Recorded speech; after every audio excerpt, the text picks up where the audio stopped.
прямом эфире телеканал «Якутия-24». Вы смотрите «Итоги дня». С вами Влад Давыдов. Добрый вечер. Сегодня в программе. Режим ЧС в Амге подтопило 2 десятка дворов и 7 домов. На реке провели взрывные работы и приняли экстренные меры. Какова ситуация к этой минуте? И помнит мир спасенный. В столице и районах республики проходят массовые мероприятия в преддверии Дня Победы. Поздравляют ветеранов и вспоминают жертв Великой Отечественной. Спасибо за победу. 90-летнего ветерана Второй мировой, участника боев на Восточном фронте Архипа Золотуева поздравил Егор Борисов, о чем беседовали заслуженные ветераны и руководитель региона. Традиции и ценности схватывают и малыши. Воспитанники садика «Василек» города Алдана возложили цветы и прочитали стихотворение ко Дню Победы. Дроны на страже экологии. Следить за пожарной обстановкой в лесах Якутии будут при помощи беспилотников. Как это все будет работать и в чем еще смогут помочь эти технологии?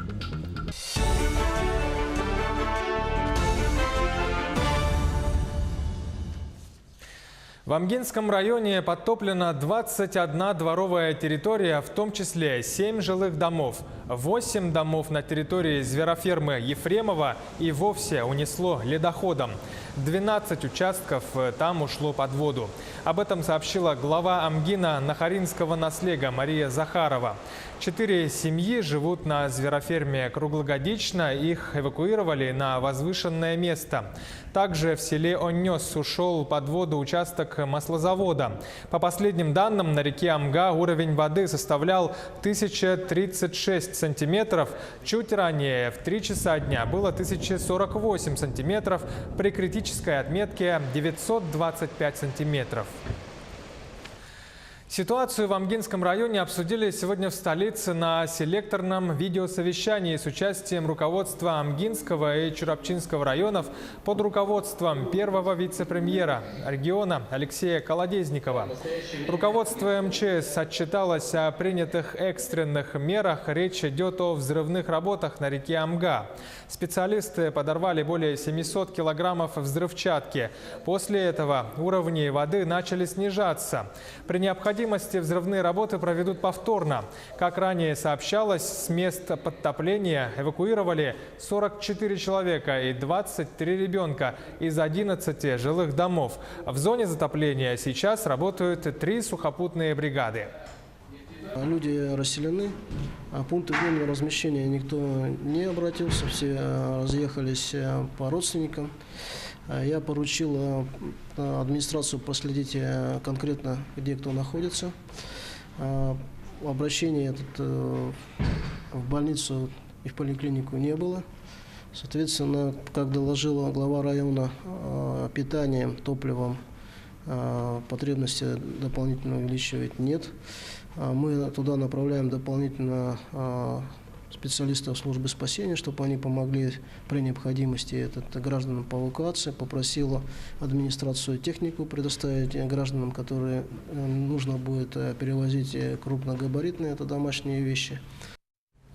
Отдельным вопросом в Амгинском улусе стоит обеспечение безопасности энергосетей в районе. Сообщается, что в оперативном порядке принято решение отключить ряд трансформаторов, а также ответвление от линии электропередачи с подстанции Амга, частично питающие села Амга, Чапчелган и участок Ефремовка.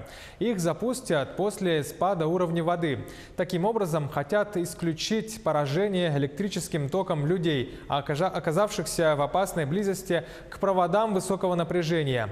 Под ограничение попали таким образом 185 жителей. Энергетики держат эту ситуацию на контроле.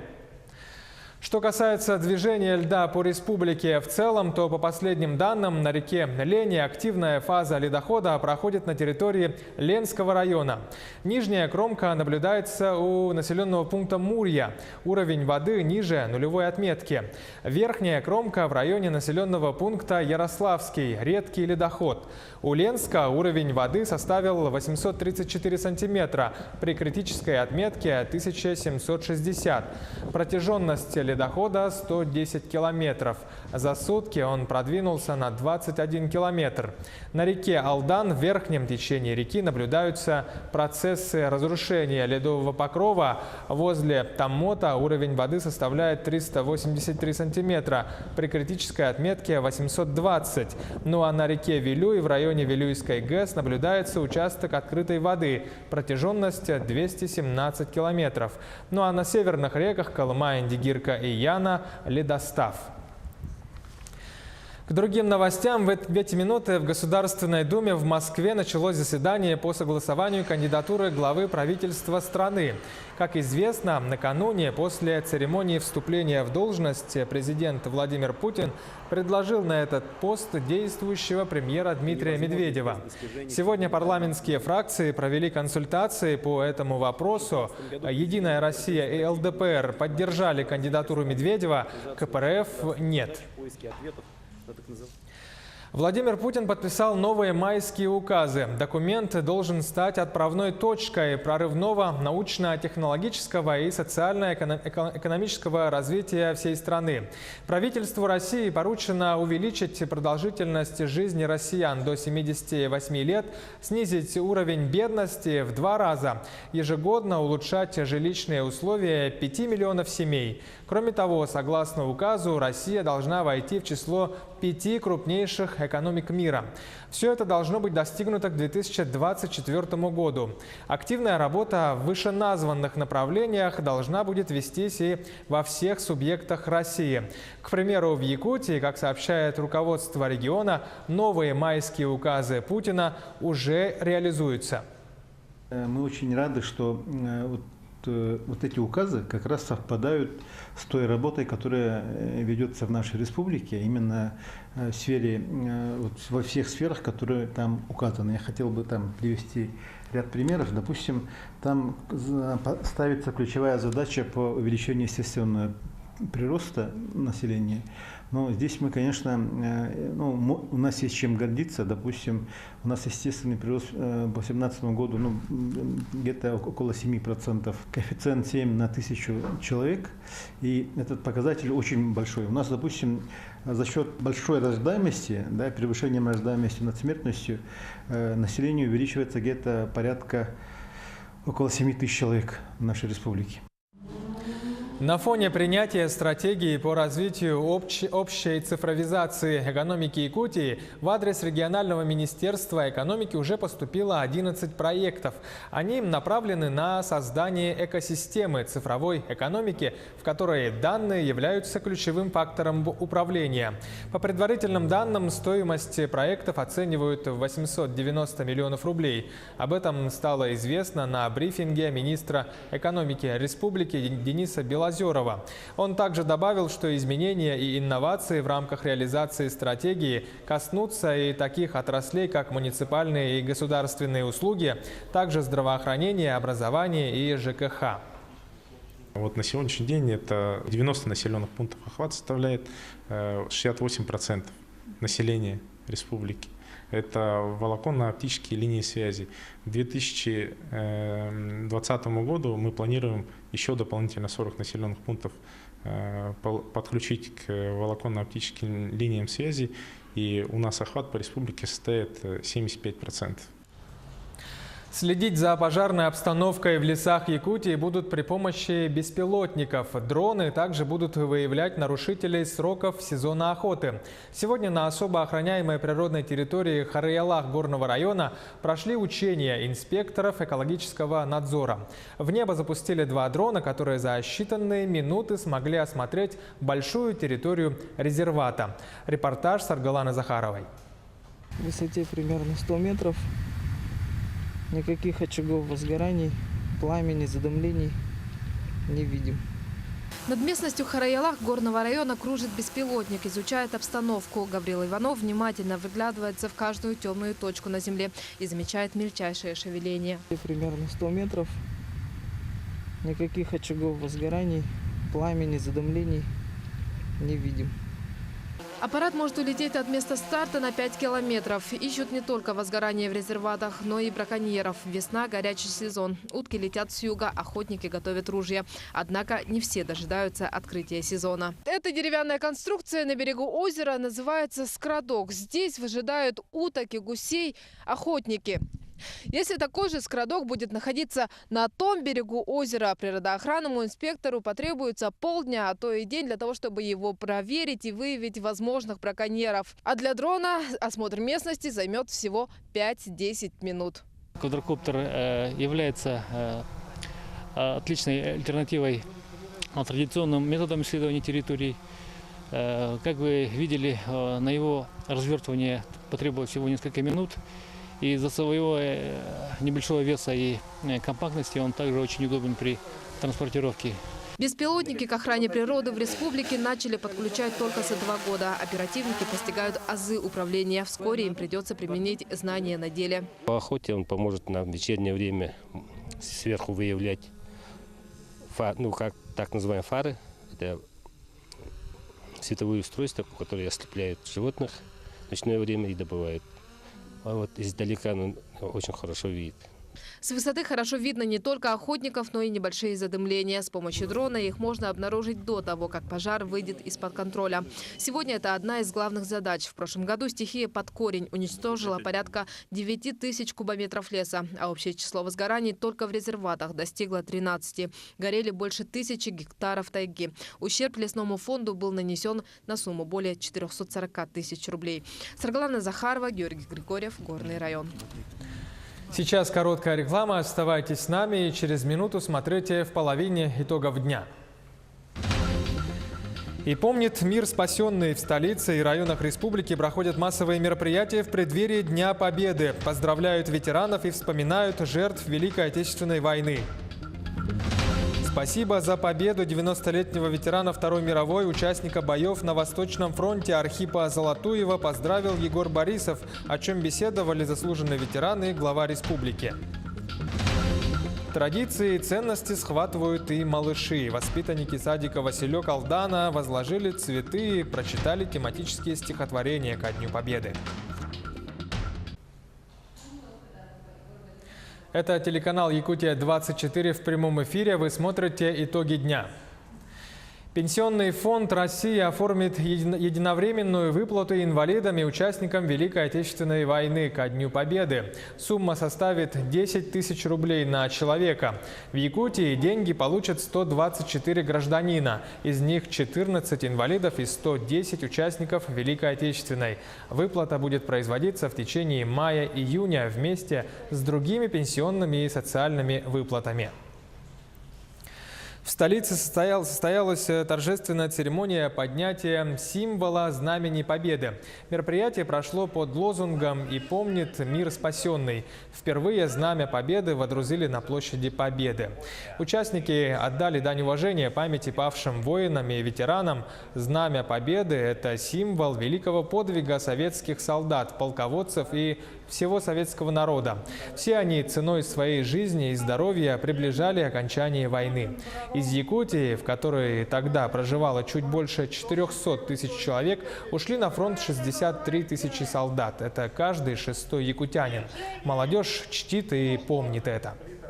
Такие мероприятия важны не только для нашей республики, они важны для всей нашей страны в целом, для всех поколений, которые на данный момент живут и жили когда-то. Потому что такой подвиг, который совершили наши отцы, деды на Великой Отечественной войне, он очень важен для нас. Мы должны чтить и помнить его, потому что это великий подвиг. Его ни за что нельзя забывать. В преддверии Дня Победы также в Якутске прошел пасхальный крестный ход. Верующие шли от Преображенского кафедрального собора до часовни святого великомученика Георгия на площади Победы. В праздничном шествии принимали участие духовенство и прихожане храмов столицы, студенты Якутской духовной семинарии, воспитанники гимназии имени святителя Иннокентия Московского. Возле мемориала на площади Победы вознесли молитву о погибших воинах-защитниках защитниках Отечества и жертвах войны. Завершился крестный ход пасхальным молебеном. Участие смогли принять все желающие, разделяющие христианские истины и неравнодушные к истории нашего Отечества. В 41-м отца забрали здесь, с Якутска. И он погиб уже в 43-м. Пропал без вести. До сих пор мы не знаем, где он похоронен. Конечно, это прежде всего торжество за то, что наша Родина сохранилась, что жертвами с такими. Но жаль в том, что отца не знали. Мама нас одна воспитала, 4 дочерей. Конечно, это великий день, великий день. Вот со слезами в глазах я не могу говорить. В канун праздника 9 мая повсеместно от души поздравляют ветеранов. Так, с Днем Победы 90-летнего ветерана Второй мировой, участника боев на Восточном фронте Архипа Золотуева поздравил глава республики Егор Борисов. О чем беседовали заслуженные ветераны и руководитель региона. Сюжет с Аргаланы Федоровой. Архипа Ивановича призвали на фронт в 1944 году. Он участвовал в войне против милитаристской Японии в составе 166-й отдельной зенитно-артиллерийской дивизии. В послевоенные годы работал водителем в якутском леспромхозе. Архип Иванович – водитель со стажем. За рулем более 60 лет. Экзамены первый-то принимали, когда у нас инспектор был. И вот он, наверное, никогда с машинами дела не имел. И он заходит и задает вопрос. А кому курсант заходит, экзамены когда стали сдавать. Вот скажите, как вытащить камеру, не размонтируя колесо? И человек 7 завалил так. А потом один заходит, вот, видать, грамотный парень. А вы, говорит, его капитан званием его был, вот, принимал инспектор. А вы, товарищ капитан, не снимая сапог, выньте носок. Вот сдал, вот молодец. Сегодня о ветеране заботятся дети и внуки. Архип Иванович с главой республики побеседовали о любви к вождению, воспитании нынешнего поколения. От руководства республики и Министерства труда ветерану вручили подарки. Понимая роль этой великой победы, понимает, отдавая уважение, значение всех событий. Конечно, нам необходимо чествовать наших ветеранов. Молодежь надо учить на нашей традиции. Поддержка ветеранов – приоритетное направление государственной политики. Архип Иванович получает ежемесячные выплаты. В 2014 году ему выделили выплату на капитальный ремонт квартиры. Ветеран высказался о проблеме с дачным участком. Глава пообещал оказать содействие в скорейшем разрешении. Саргалана Федорова, Павел Пахомов, Якутск. Всех ветеранов войны и тыла в Якутске чествовали сегодня на площади Орджоникидзе. Там же состоялись проводы на службу в армию молодых якутян. Лана Ильина подробнее. От лица всех призывников, от лица молодежи хочется поблагодарить вас за этот день, за это мирное небо над нашей головой. Встреча фронтовиков и ветеранов тыла Великой Отечественной. Старая добрая традиция. И очень нужная, ведь живых участников событий тех лет с каждым годом все меньше. В дни празднования Великой Победы они снова в центре внимания. Поздравления, искренние слова благодарности, солдатская каша и фронтовые 100 грамм. Время неумолимо. Сегодня в городе Якутске осталось 85 живых участников Великой Отечественной войны. И наш святой долг окружить их теплотой и заботой. Еще одна традиция – проводы призывников. Когда вся страна готовится отмечать Великую Победу, будущие защитники Отечества отправляются служить во имя Родины.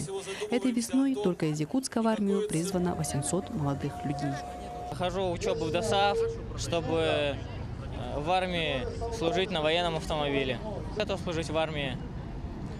Как я себе это представляю? Я думаю, что через это должен пройти каждый мужчина. Вот. И думаю, что в армию нужно идти сразу после школы, именно 18 лет. Я бы без всяких сомнений взял в руки оружие и пошел защищать нашу Родину.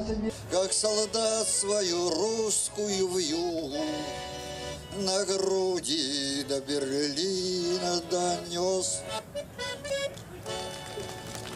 Если бы молодость знала, если бы старость могла. Сегодня, накануне Дня Победы, 10 юных солдат уходят в армию. И в наши дни, когда существует необходимость поднятия престижа армии среди современной молодежи, как нельзя кстати звучат слова напутствия участника войны для призывников. Лана Ильина, Владимир Павлов, Якутск. Ветеранов поздравили и в поселке Чульма Нерюнгринского района. Заслуженных людей поблагодарили за подвиги и вручили подарки. Передают корреспонденты из Нерюнгри. С каждым годом наших героических дедов и бабушек становится меньше. На сегодняшний день в Нерюнгринском районе ветеранов Великой Отечественной войны осталось всего 7 человек и 194 труженика тыла. Возможность лично поздравить ветеранов и пожать им руку в знак благодарности за наше мирное небо над головой – это скорее не торжественный момент, а почетная обязанность. Работал председателем Совета ветеранов. Все они были подопечными. Я все время им это подсказывал, говорю, держитесь за старших, уважайте старших. То, что они делают, надо воспринимать. За каждой открывающейся дверью стоит судьба человека, отдавшего в годы войны все для нашей победы над фашизмом. Много воспоминаний и у ветерана 2 войн Ильи Антоновича. Сейчас ему 91 год. Рядом родные и маленькая внучка, которая знает, что ее прадедушка – герой. Илья Антонович принял участие в войне с Японией и в освобождении Праги от фашистов. Прагу освободили наша 109-я гвардейская дивизия.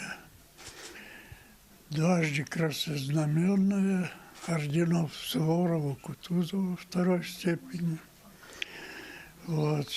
После чехословацких боев нашу часть дислоцировали на восток. Слова благодарности и поздравления были сказаны всем семьям ветеранов Великой Отечественной войны и труженикам тыла. Также им были вручены букеты, подарочные корзины с памятными сувенирами, продуктовые наборы к праздничному столу. Но стоит отметить, что не дожидаясь даты годовщин, уделить внимание ветеранам – огромная ценность времени, которого у героев осталось совсем немного. Екатерина Павлова, Александра Цыбикова, Аяла Мосов, Нерюнгри.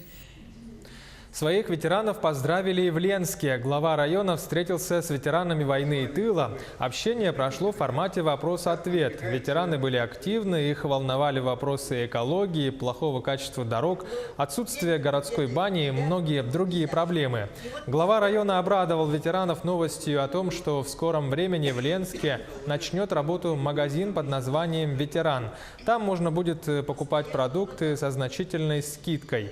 Также рассказал, что в районе начала действовать программа, по которой ветеранам будут оказывать материальную помощь в ремонте жилья. Кроме этого, летом возобновит работу дачный автобус, который будет возить ветеранов-ленчан бесплатно. Основные темы, которые удалось обсудить, это, конечно же, дороги. Глава рассказал о ближайших планах, о том, как изменится город, какие дороги будут отремонтированы. Поступило предложение также по обустройству подвалов. В конце встречи наши участники поблагодарили главу за вообще организацию такой встречи, пожелали видеться чаще. Ну а в Алдане прошла гражданско-патриотическая акция «Эшелон Победы». Ретро-поезд, стилизованный под составы старого образца, проследовал до станции Таммот. За красочным мероприятием наблюдали и наши корреспонденты.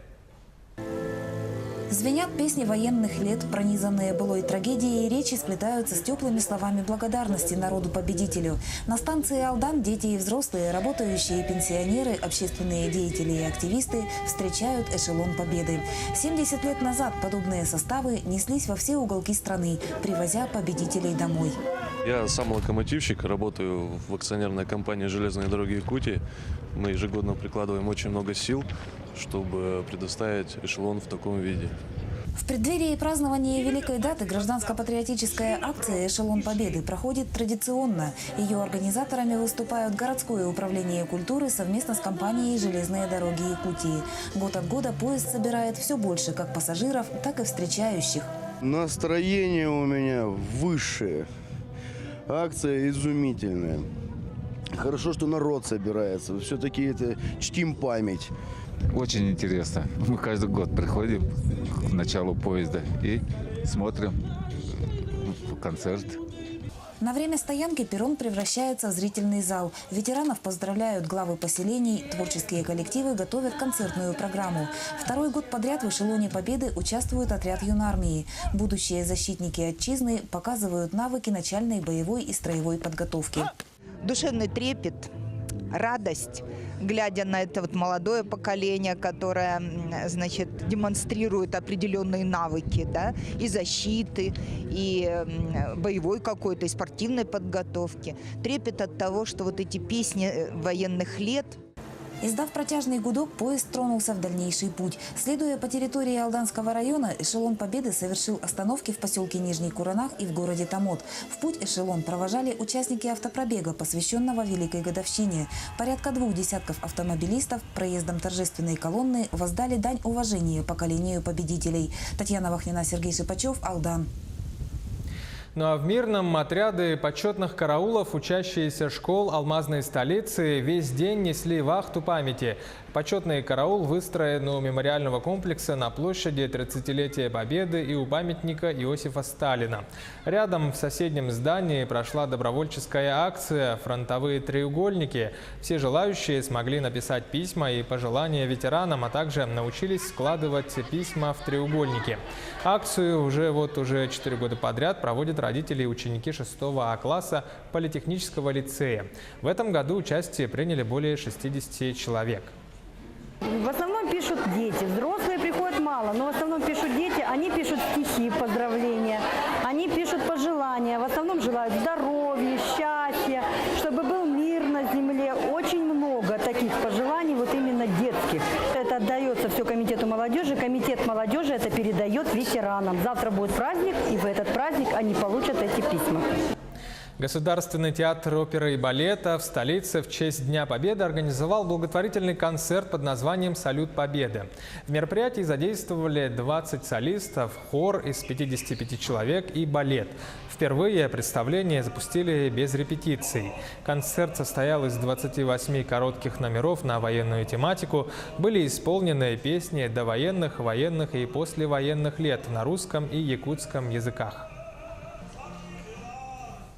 В канун Дня Победы в мероприятиях участвовали и дошколята. К примеру, воспитанники садика «Василек» города Алдана возложили цветы к мемориалу. Продолжит наш корреспондент Татьяна Вахнина. На весеннем ветру чуть слышен трепет ярко-алых, желтых и белых гвоздик. В канун самой светлой даты воспитанники подготовительной группы детского сада «Василек» возложили цветы к подножию обелиска Победы. Неувядающий букет мальчишки и девчонки мастерили своими руками на занятиях. О подвиге, совершенном дедами и прадедами во имя мира и тишины, ребята знают немало. Долгих 4 года длилась эта война, но наша армия смогла защитить землю и победила фашистов. Советские солдаты победили в войне. Они оставили нам мирное солнце и небо. Возложив цветы, дети прочли стихотворение. Чуть позднее строки о боях и солдатах, о женщинах и детях, остававшихся в тылу, прозвучат на посвященном Дню Победы праздничном концерте, который состоится в стенах детского сада. Достаточно большое внимание уделяется нравственно-патриотическому воспитанию. Дошкольникам в доступной форме знакомят с историей города, семьи, района, республики и в целом страны. Поклоняясь обелиску и возлагая цветы, малыши глубоко прониклись серьезностью момента. В свои неполные 7 лет дети сумели прочувствовать боль и понять горе, кое разрушительная война приносила в каждый дом и в каждую семью. Именно вот этот возраст, он достаточно эмоциональный, дети восприимчивые, и то, что им доносится, они все равно в их сердечке остаются. После возложения цветов и чтения стихов ребята ознакомились с местом поклонения. С интересом мальчишки и девчонки слушали о героях-алданцах, чьи фамилии увековечены на мемориале. Рассказ воспитателей дошколята дополняли воспоминаниями о своих родных, воевавших в 40-е годы за мир. Затем дети смогли прикоснуться к настоящей боевой технике в музее оружий, располагающемся неподалеку от обелиска. Татьяна Вахнина, Сергей Шипачев, Алдан. Таковы итоги дня. Оставайтесь с нами и будьте в курсе. До встречи с наступающим праздником, с Днем Победы!